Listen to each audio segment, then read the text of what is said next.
All right, in section 3 on solids, there's a lot of information in the chapter that I'm not going to go over. It's not necessary in my book. So what we're going to do is just do a quick section for notes on section 10-3 on solids. Of course, solids have a definite shape and a definite volume. Solids are not able to be compressed. Solids are not going to change their volume, those kinds of things. So if you think of wood or plastic, sometimes it's not even considered a solid, or glass, but those are kind of, we'll leave those arguments out for right now. Brick, concrete, those kinds of things, all solids, they don't have any definite shape or definite volume. I'm sorry, they have definite shape and definite volume.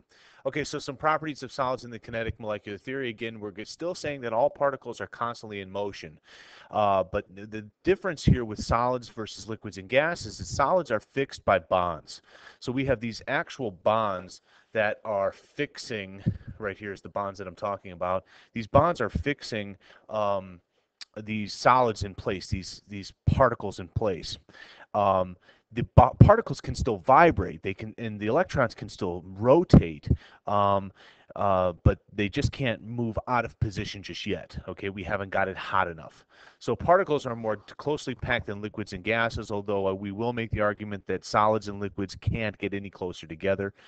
Stronger attractive forces than liquids and solids. Not only are they held in fixed positions, but they're held by chemical bonds typically, or strong intermolecular forces.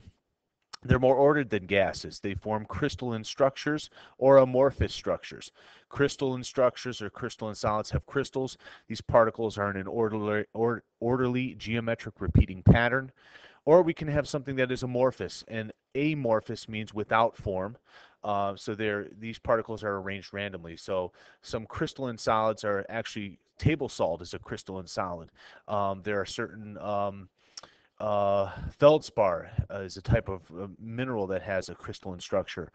But if you think of glass or plastic, these are particles that are arranged just randomly. The particles are all over the place, even though they're solids. These are amorphous solids.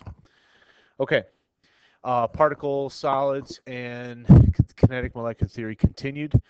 They have a definite shape and a definite volume. The volume of a solid changes slightly when heated. As a matter of fact, we have this thing, and I can do a demonstration for you if you guys really want to see it, where you heat up a ring, and the ball will actually fit through the ring. And I'll have to show it to you guys. It's a little bit hard to describe. They have a definite melting point, and that's the actual big deal here for solids. If it's a crystalline substance, the definite melting point is defined on a chart somewhere. And of course, melting is the point where it changes from a liquid to a solid to a liquid. And these particles are vibrating, they vibrate, and they go like crazy until they eventually break that chemical bond or that intermolecular force between the two particles, and then they, of course, float away. That's melting. Now, amorphous solids are a little bit different here. Amorphous solids have no definite melting point. They have a range of temperatures of which they can melt. So sometimes these amorphous solids are called supercooled liquids, and these are substances that retain liquid properties even at temperatures in which they appear to be solid. This is due to the random arrangement of these particles. Since the particles are not locked in these carefully controlled, tight crystalline structures, the particles are almost in this state of flux or movement.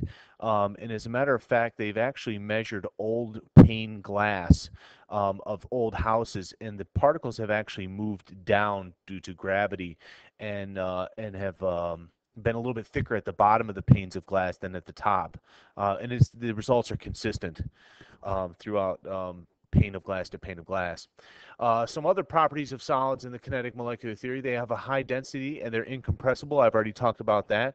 I give you the question: does cork or styrofoam compress?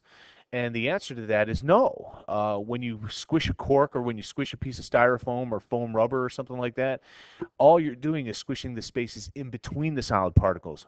When you eventually get it down to the smallest squished up phase you can get it, you can't squish it anymore. Very slow rate of diffusion. In other words, if you have two metals in contact with one another, one will eventually, over thousands, hundreds of years, will eventually diffuse into the next one. It's actually somewhat of a neat phenomenon, but it can happen. And I believe that's it for Section 3. That's all I'm covering for Section 3. We'll get to Section 4 in the next video.